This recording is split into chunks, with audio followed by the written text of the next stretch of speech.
Oi, pessoal! Bem-vindos a mais um episódio de Psicologia em Evidência. Um espaço onde a gente vai falar sobre saúde mental, como lidar com os nossos altos e baixos da vida e, claro, aprender a viver de maneira mais equilibrada. Eu sou Andréia Pinheiro, psicóloga clínica, e hoje o tema é um daqueles que nos afeta de maneira bem profunda, mesmo quando nem sempre a gente percebe: a busca de alívio imediato. Você já se pegou buscando um conforto imediato quando está se sentindo estressado, triste ou ansioso? Pode ser na comida, no álcool, nas compras e muitas vezes nas redes sociais. E aí a sensação de alívio vem logo. Mas será que realmente resolve o nosso problema? Ou será que você só está adiando o que precisa ser enfrentado?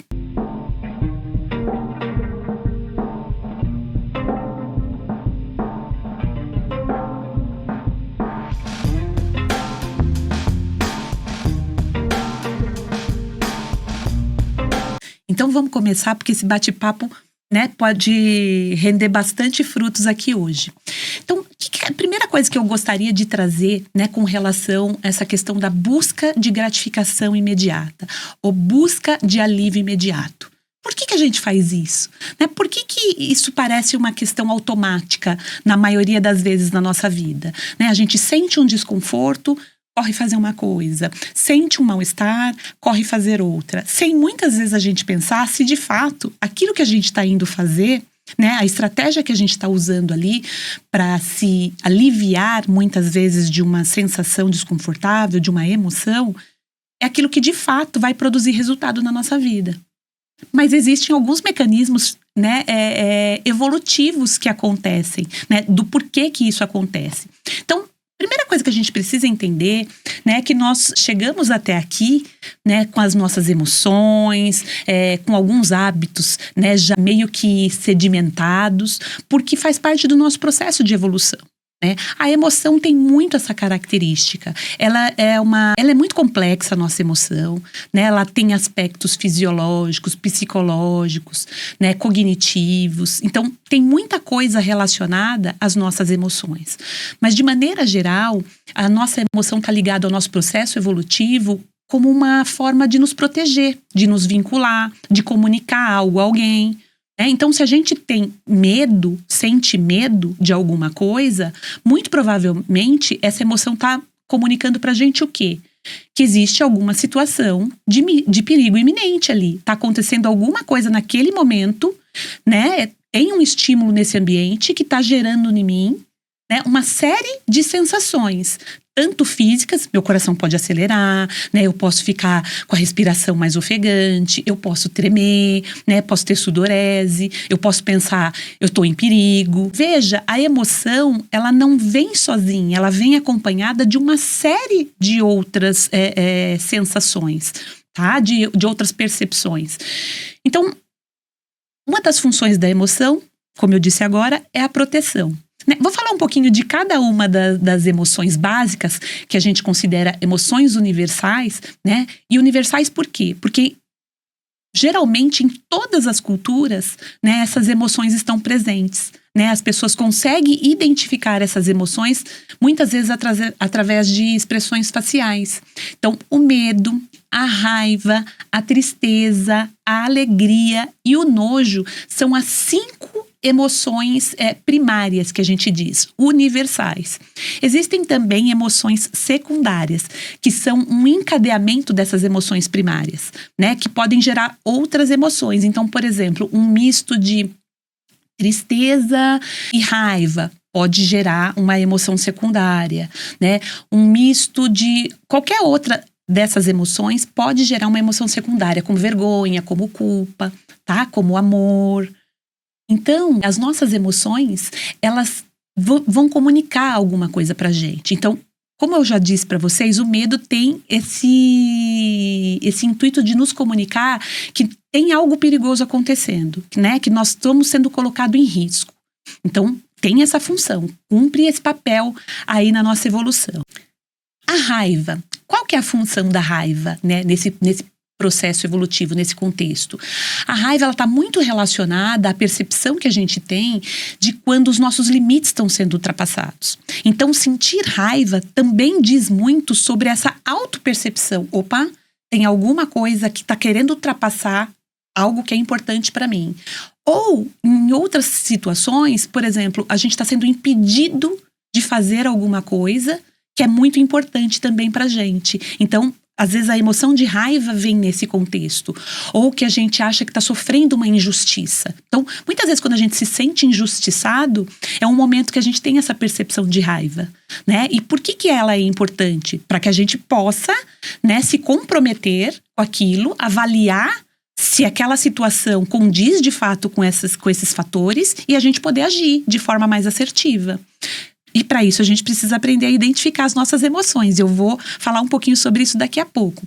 A alegria, né, é uma emoção que nos conecta a outras pessoas, traz essa sensação de bem-estar, de que as coisas estão acontecendo, né, de que a gente teve algumas conquistas. Então, a função da alegria também é fazer com que a gente, além de se vincular com as outras pessoas, né? Porque quando a gente está mais alegre, a gente está mais aberto, mais disposto a esse contato, esse convívio social, né? Então isso ajuda a gente a formar grupos, pares. Isso também dentro do nosso processo evolutivo era importante, né? Porque aquele indivíduo que estava sozinho, perdido lá na floresta, a chance dele ser surpreendido, atacado e morto era muito grande, né? Então esse contexto social é muito importante para a nossa saúde e bem-estar, né? E para o nosso processo evolutivo também. Então, já falei do medo, já falei da raiva e falei da alegria. Agora eu vou falar da tristeza. Ah, mas tristeza tem uma função na nossa vida? Sim, a tristeza também tem uma função na nossa vida. Ela nos comunica, né, que muito provavelmente a gente perdeu algo ou alguém que era importante, né? Então é uma emoção muito presente quando a gente tem essa percepção, né, de que a gente está ameaçado de perder alguém, ou de fato a gente perdeu alguém em alguma coisa, que é muito importante.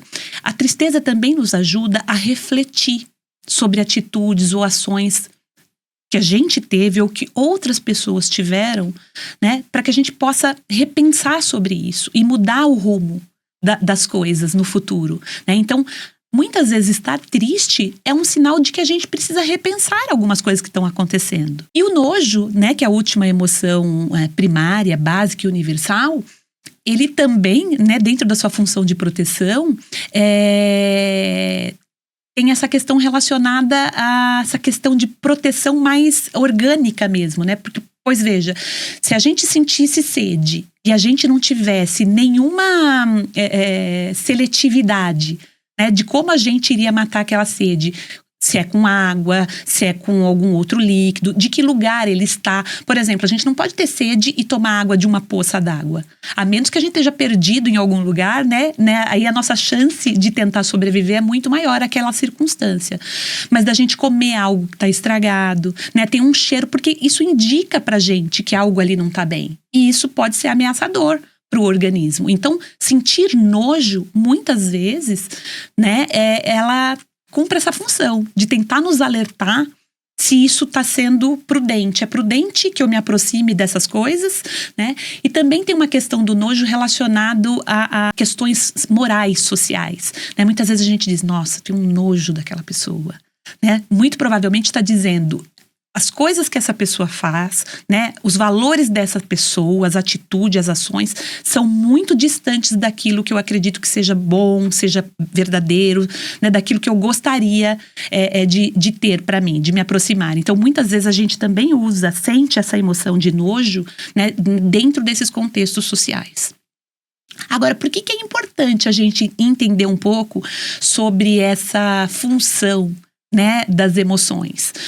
Porque a gente tem a percepção de que sentir emoções desconfortáveis, né, como a raiva, o nojo, a tristeza e o medo, a gente tem uma ideia de que a gente não deve senti-las, de que elas não são protetivas e de que elas vão nos fazer mal. E quando a gente encara aquilo que a gente está sentindo dessa maneira, muito provavelmente a gente vai querer se afastar disso, a gente vai querer fugir dessas sensações que a gente está tendo. Porque, como eu havia dito no início, né, não é só a percepção né, de que eu tô triste.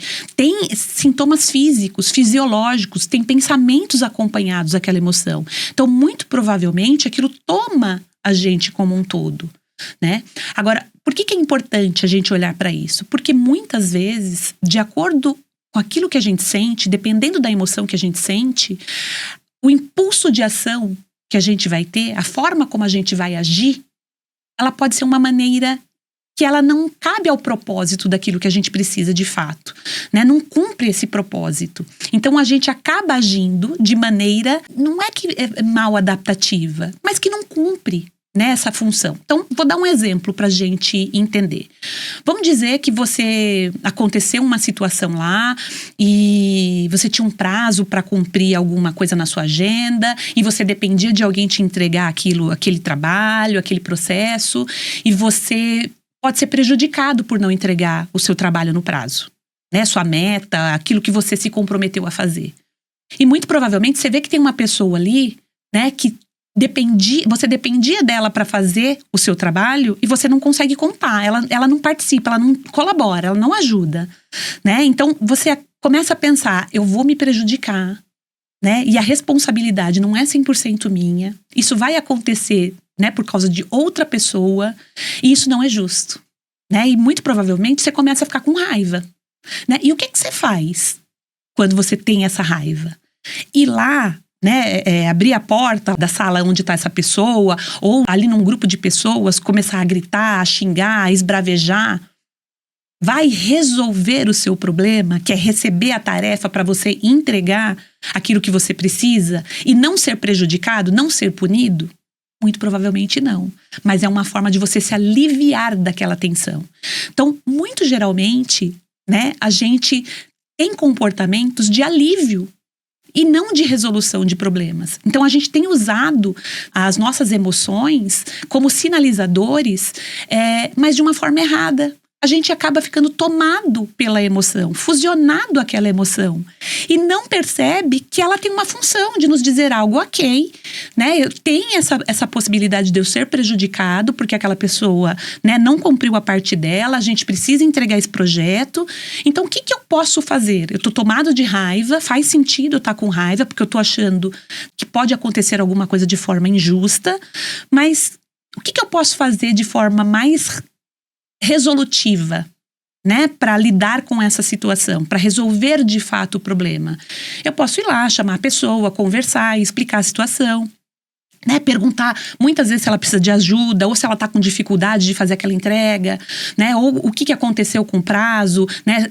Aí pode ter uma série de fatores e a pessoa vai poder dizer aquilo que está acontecendo e por que ela não está conseguindo fazer essa entrega. E talvez aí já esteja a resolução daquele problema, né? Então, assim, e agir de encontro àquilo que a gente está sentindo, né, é importante, mas não da maneira que muitas vezes o impulso da nossa ação manda, que é brigar, esbravejar, se aliviar daquela situação, daquela emoção, daquela sensação desconfortável, tá? Muitas vezes a gente vai precisar tomar atitudes, decisões, né, e botar limites, dizer não.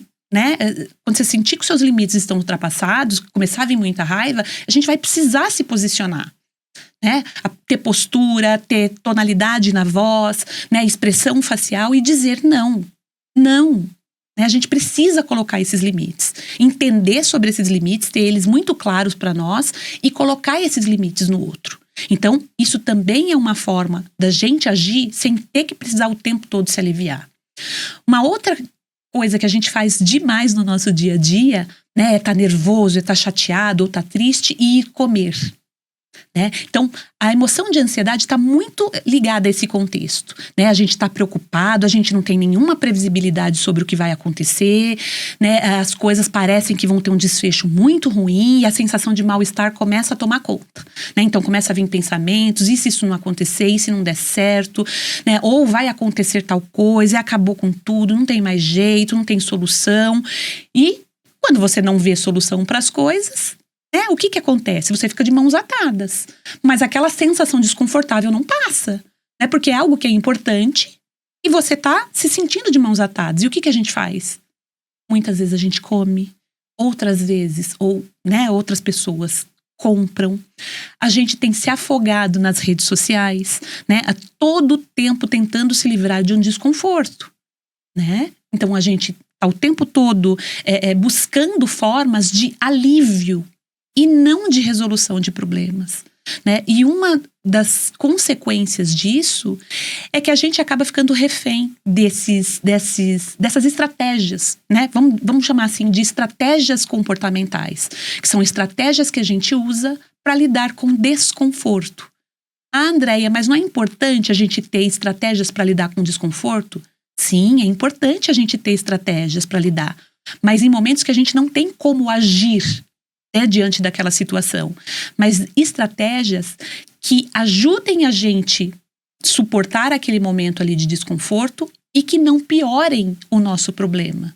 Porque veja, né, toda vez que eu tô me sentindo triste ou que eu tô me sentindo ansioso, eu vou lá e como um lanche, eu peço um iFood, eu me entupo de chocolate. O que vai acontecer? Eu resolvi o problema que estava me gerando aquele desconforto? Não. E muito provavelmente eu arrumei um outro problema. Então, além de eu não conseguir resolver a minha situação, eu ainda piorei o meu contexto, né? Eu ainda piorei a situação. Então, veja, o que eu podia fazer nessa hora? Tá, eu tô morrendo de aflição, de medo, de desconforto, eu tô muito ansiosa porque, né, eu não tenho resposta, eu gostaria de saber, ou então eu tô apreensiva com alguma situação, e geralmente quando eu como um chocolate eu me alivio. E tem uma resposta, né, fisiológica para isso. Também dentro do nosso processo evolutivo, a gente buscar alívio rápido e imediato, prazeroso, que a gente poderia dizer, ele também nos ajuda a poupar tempo, né? Então veja, se lá na época do nosso processo evolutivo, né, a gente tivesse que, para ter essa sensação de bem-estar, tivesse que passar por todo o processo, né, para poder conseguir algo, muito provavelmente a nossa chance de sobrevivência seria mínima, né? Então, assim, ter gratificações mais instantâneas nos ajuda também a continuar a repetir alguns comportamentos. Então, por que a gente repete tanto determinados comportamentos, mesmo sabendo que eles são disfuncionais? Primeiro, tem um componente aí neuroquímico, né? A gente libera alguns neurotransmissores quando a gente acredita que a gente vai ter uma recompensa imediata.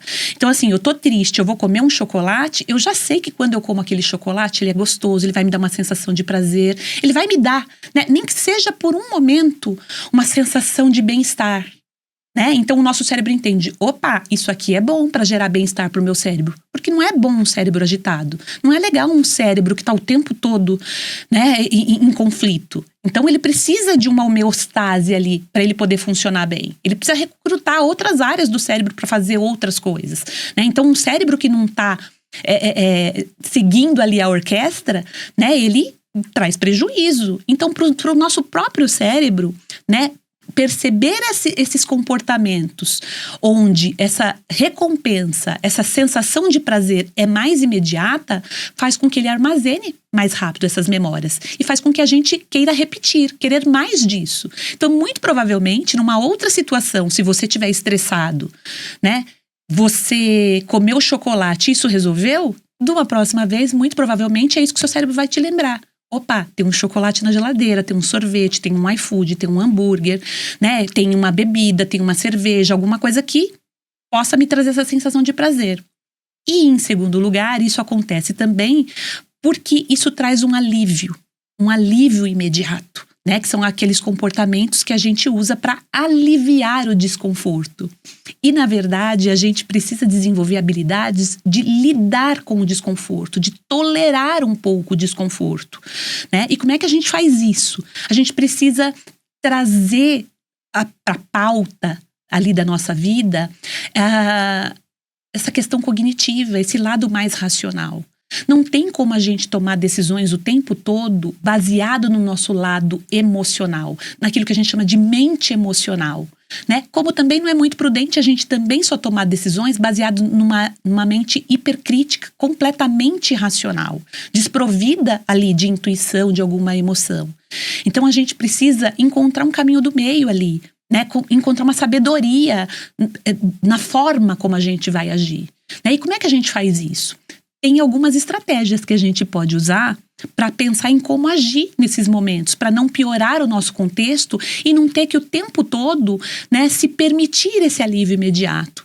Porque também a percepção que a gente acaba tendo sobre a gente é de que nós somos fracos, que a gente não tem capacidade de lidar com frustrações e resolver problemas, né? Então, se sempre que eu tenho um desconforto, eu preciso achar alguma coisa que vai me gerar ali uma sensação de alívio imediato, traz também essa percepção, né? Qual que é o autoconceito que a gente vai ter?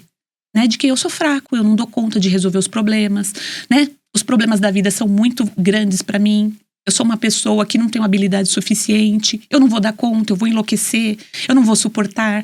Muitas vezes a gente vê pessoas falando, né? Eu não suporto esse tipo de coisa, eu vou enlouquecer. E por que isso acontece? Porque aquilo vai se cristalizando, ela vai tendo essa percepção de que ela não sabe lidar de forma assertiva com as coisas, mas que aquela sensação, aquela emoção é muito grande, a intensidade daquilo é avassaladora. E ela precisa fazer o quê para voltar para uma sensação de conforto, de um pouco de bem-estar? Ela precisa se aliviar. Então, muitas vezes a gente pode usar estratégias de alívio, né? Mas não estratégias disfuncionais, tá? Então, uma outra coisa que a gente pode pensar é antes de agir, e eu acredito que essa seja a primeira coisa que a gente precisa fazer. Quando a gente estiver num estado emocional alterado, com alguma emoção, né, que está modulando ali, né, aquelas sensações físicas, né, os pensamentos, a gente precisa se afastar um pouco. Olhar para a situação em perspectiva. Olhar para aquilo de fora, sabe? Como se fosse uma câmera, uma lupa que estivesse olhando para aquela situação. Como se aquilo estivesse olhando e dizendo, opa, fulano está se sentindo assim por conta disso. Deixa eu olhar isso aqui de fora. Porque isso já tira a gente dessa questão de estar fusionado com a emoção. A gente já se desloca um pouco disso. Isso já ajuda a gente a regular melhor as nossas emoções, né? Então, quando a gente dá um tempo antes de agir, né? Antes da gente ter uma tomada de ação, né? Uma tomada de atitude ali para aquele impulso daquela emoção, se a gente pudesse afastar um pouco, né? Se afastar mesmo, não fazer nada, respirar, pensar, ficar quieto por alguns segundos, por alguns minutos que seja, isso já dá pra gente uma perspectiva, isso já dá pra gente uma nova forma de olhar para a situação. Porque as emoções, a intensidade da nossa emoção, ela tem um tempo, ela é breve, ela não é tão longa como a gente imagina, né? Quando a gente está num pico emocional muito grande, né? Muito provavelmente, tá? Isso é aproximado, a nossa emoção pode perdurar ali por 20, 30 minutos numa determinada intensidade. Então eu digo que a emoção é como uma onda, né? Ela vem, ela cresce, mas depois ela quebra. Né? Se a gente for agir sempre quando esse pico dessa emoção, como se aquela onda tivesse gigantesca, muito provavelmente, né, o estrago quando ela cai, quando ela se esparrama ali é muito maior, né? E às vezes pode piorar a nossa condição. Então, conseguir esperar um pouco essa onda baixar, já dá pra gente uma percepção melhor sobre a situação, uma forma mais realista de a gente olhar para aquele contexto.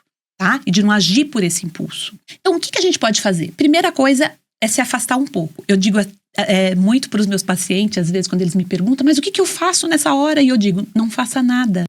Né? Use uma técnica que a gente usa muito em terapia, que chama stop.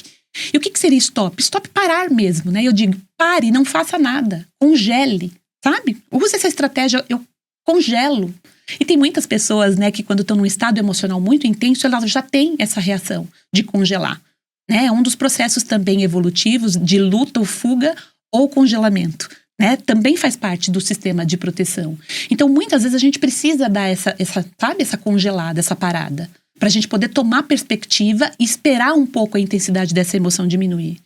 Ah, mas muitas vezes eu não consigo, Andréia. Muitas vezes a intensidade da emoção vem, aquilo vai aumentando, parece que vai tomando conta, 30 minutos, é um dia inteiro. Então eu amanheci desse jeito e muito provavelmente no final do dia eu vou estar explodindo, vou estar estourando, vou fazer coisas piores.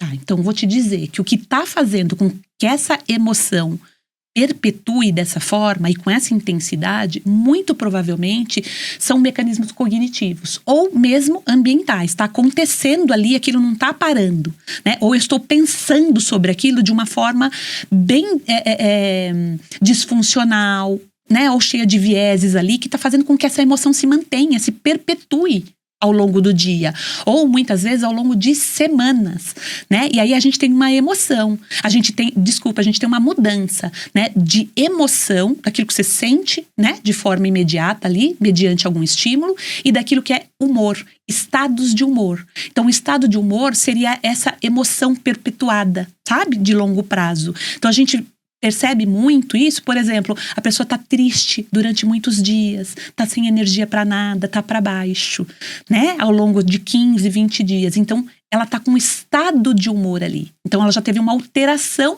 de uma emoção para um estado de humor. Ele se perpetuou. A gente vê muito isso na depressão, né? Esse estado de humor mais acentuado. Ou nos transtornos de ansiedade, né? Um nervosismo, uma irritabilidade constante. A pessoa tá assim o tempo todo, né? Ao longo de algum tempo, de alguns meses, alguns períodos. Então, veja, se a gente não tem estratégias, habilidades para decodificar o que essa emoção está comunicando para gente, qual que é a função que aquela emoção tem na nossa vida, se a gente não se aproximar disso, a gente nunca vai entender e a gente não consegue ter estratégias melhores para lidar com a vida. Isso nos impede, isso nos atrapalha, isso prejudica os nossos relacionamentos, prejudica a forma como a gente se percebe, prejudica a forma como a gente vai de encontro aos nossos valores e objetivos, né? Então, se afastar é das formas da gente lidar com a nossa emoção. A outro passo que a gente pode fazer é aceitar. Aceitar que a gente não está se sentindo bem. Tá tudo bem a gente não tá se sentindo bem, né? E a gente não tem como controlar a nossa emoção. Não tem como a gente dizer, não quero sentir. Não tem como, né? É através do sistema autônomo. Então, assim, ela vem, né? E ela tem essa função. Então, aceitar que a gente tá sentindo alguma coisa e olhar para essa emoção sem nos julgar, eu não devia estar sentindo isso, é muito ruim eu estar me sentindo dessa forma, né? Isso não é legal, isso não te ajuda, isso te atrapalha, né? Então, trazer essa questão de se aproximar da emoção é muito importante também nesse contexto. Então, o que a gente já entendeu, né? Que ter esse distanciamento, né? Para a gente olhar para essas emoções, né? De ter uma perspectiva, né? Um distanciamento daquilo que eu tô... Olhar de fora, né? Daquilo que eu tô sentindo.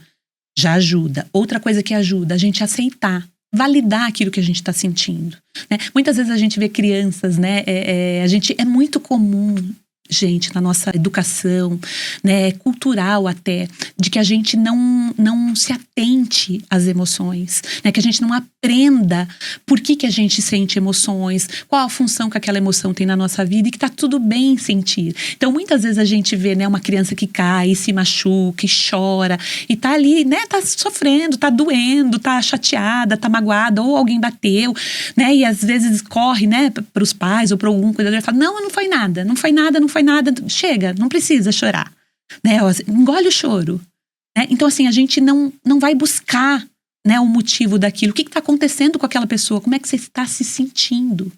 Então, muitas vezes perguntar como é que você está se sentindo diante daquilo é muito importante, a gente precisa validar o que a gente sente. Eu sempre penso, né, numa pergunta e ensino isso para os meus pacientes, né? Que é pra gente aprender a lidar com as emoções e se perguntar, a pessoa que eu gostaria de ser, né, ou que eu estou buscando ser, né, me aprimorar para ser, o que ela faria nessa situação? Ela agiria o impulso dessa emoção? Ela agiria sobre o impulso da raiva? Ela faria as coisas que estão passando na minha cabeça, né, esse impulso, essa vontade de fazer aquilo que eu estou fazendo? Essa pessoa faria isso? Né? Então, essa pergunta acho que ajuda a gente a dar essa parada, sabe? A pensar um pouco mais, sair desse estado abrupto emocional para um lado um pouco mais racional, de pensar sobre isso, né? Porque muitas vezes no input da emoção ali, na ação que a gente tem é reativa, a gente reage, né, àquilo que a gente está sentindo. A gente não tem uma ação orquestrada ali, a gente não pensa, né, sobre essa tomada de decisão. Então pensar assim, a pessoa que eu quero ser, o que eu gostaria de ser, o que ela faria nesse contexto? Como é que eu gostaria de me ver daqui a algum tempo? Eu quero me ver como uma pessoa que tem habilidades para resolver problemas. Eu quero me ver como uma pessoa equilibrada, como uma pessoa justa, como uma pessoa ponderada, né, com uma pessoa com meus valores. Eu tô seguindo aquilo que é importante para mim? Ou eu tô agindo ali naquele momento só para me aliviar? Ah, não quero nem saber. Eu preciso externalizar minha raiva, xingar, gritar, brigar. Tá tudo bem, essa é uma escolha. E a gente tem que entender que todas as nossas ações, comportamentos, ele tem um resultado, uma consequência, né? Aquilo que eu vou colher disso é aquilo que eu gostaria? É aquilo que eu espero? É o que vai me aproximar dessa pessoa que eu gostaria de ser? Vai me aproximar das pessoas que eu quero no meu convívio? Vai me aproximar dos meus objetivos? Tá? Então, isso é um jeito da gente entender sobre as emoções. Outra coisa que a gente pode pensar, essa emoção condiz com esse fato aqui? Né? Tá relacionado ao meu momento presente? Condiz, eu tô alegre porque ganhei uma promoção, né? E eu tava me planejando que se eu conseguisse essa promoção, eu iria sair ali com os meus amigos, a gente ia comer alguma coisa, tomar alguma coisa para comemorar. Então, isso aqui tá dentro do meu orçamento, eu vou comemorar. Né? Você já pensou sobre isso? É alguma coisa, né? Então siga, né? Eu quero sair com meus amigos, eu quero comemorar, tá dentro do meu orçamento, né? Tá dentro daquilo que é possível, que é diferente a qualquer momento de euforia, excitação fisiológica, né? A pessoa sai, gasta tudo o que tem e o que não tem, né? Com compras, com excesso, né? E aí vai para aquele lado mais disfuncional da externalização da emoção. Então veja, né? Olhar para as nossas emoções, né? E poder averiguar ali, avaliar se aquilo é coerente, né, com aqueles fatos, aquilo que eu tô sentindo é coerente com aquilo que tá acontecendo no momento, tá? O que essa emoção tá me dizendo para fazer? Tá me dizendo para fazer isso, tá? Eu gostaria de ter essa percepção de mim ali num futuro bem próximo, né, de ter essa percepção, olha, eu consegui fazer isso, eu consegui resolver dessa forma, eu consegui agir de uma maneira que eu mesmo me orgulhei. Ok, siga o impulso dessa emoção. Caso contrário, você pode agir de forma oposta, que é uma outra estratégia. Haja de maneira oposta a que a sua emoção está te pedindo. Então, naquele exemplo que eu dei sobre a raiva, vou esbravejar com o pessoal do meu serviço, com o meu colega de trabalho, talvez você possa chegar de forma mais tranquila, né? Ou se colocar nessa postura intencionalmente. Nossa, olha, eu queria conversar com você, eu tô um pouco nervoso, né, porque o prazo tá se esgotando, eu dependo disso que você precisa me entregar, eu vou me prejudicar por conta disso, queria saber o que tá acontecendo, né, você precisa de ajuda nesse contexto, ou o que dificultou que você me entregasse isso. Porque desta forma, né, você tá indo de encontro a um objetivo. A vontade é de xingar, né, de brigar, de gritar, de esbravejar, de se aliviar ali daquele desconforto. Mas o resultado talvez não fosse aquilo que você esperasse. Talvez a punição não viesse nem pela falta de prazo, né? De entregar fora do prazo, mas pela forma como você se comporta, como você lida, como você maneja os problemas, os conflitos dentro daquele ambiente, tá? Então, assim, vamos fazer as pazes com as nossas emoções, né? Elas têm uma função protetiva, elas nos conectam às outras pessoas, elas comunicam algo pra gente e para os outros, né? E quando a gente está conectada às nossas emoções, muito provavelmente, né, as nossas tomadas de decisão vão ser ir de encontro a isso que a gente busca. A gente entender que as nossas emoções, né, ela cumpre uma função na nossa vida e elas nos protegem, elas nos sinalizam, nos comunicam, nos aproximam de outras pessoas, vai ser importante para que a gente possa dar continuidade e seguir rumo àquilo que é valioso e é importante para nós. Agradeço a sua participação até aqui. Vou pedir para você, se você ainda não é inscrito, se inscreva no nosso canal, curta, ative as notificações, deixe as suas perguntas, comentários, eu vou adorar interagir com vocês. Se vocês quiserem saber mais sobre esse assunto, façam perguntas ali, né, sinalizem que a gente faz outros programas, né, relacionados a esse tema ou a outras dúvidas. Vá lá no meu canal do Instagram, lá tem bastante conteúdo gratuito, né? A minha intenção aqui é de que vocês possam absorver isso de uma forma, né, com embasamento, né? Não tem nada aqui que saiu da minha cabeça, tá tudo embasado cientificamente. Então eu quero que vocês possam usar de estratégias que de fato sejam estratégias que vão valorizar as suas ações, que vão valorizar vocês como pessoas dentro do ambiente onde vocês estão, e vocês vão ter essa autopercepção muito melhorada de como vocês estão agindo no seu dia a dia. Tchau, tchau e até o próximo episódio.